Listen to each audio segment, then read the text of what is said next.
Hello, everyone. Evan here with the Wandering Stern, and I'm here with Eric Pettigrew.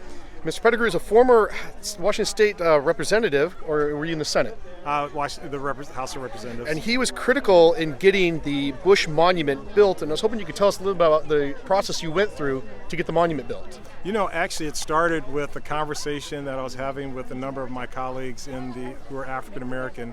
I had served in the legislature for years, the only African American legislator, and so this particular year we got more African American legislators, and we all started talking about like the campus and kind of the history and the contribution that African Americans had made to the state of Washington, and we saw no evidence of it. And so we did some research, and of course there was some history that already existed, and we got together and put together a proposal to not only build monuments but have some on-campus like learn as you go kind of activity, and it was absolutely a blast, you know, to get it passed through the legislature. We got about $200,000 to do it, and it's so exciting to see that it actually physically is here. It's exciting.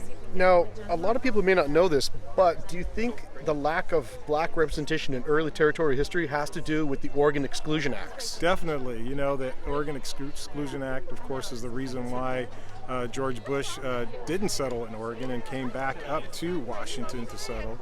And I think a lot of African Americans felt like Washington was a lot more open to African Americans settling here, which is the case, and which of course is the reason why we're here talking about the legacy of George Bush.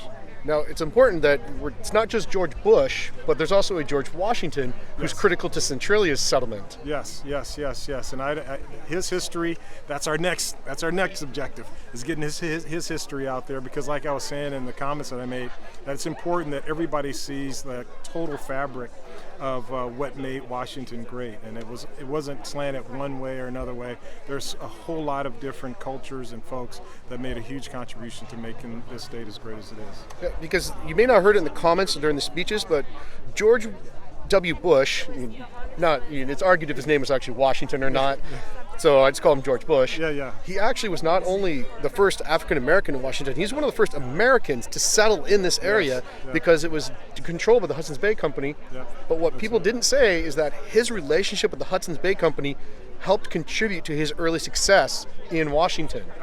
Yes, that's definitely true. I mean, he was so generous, you know, and so encouraging for folks to settle here and put the word out that Washington is the place not only for African Americans but for all people.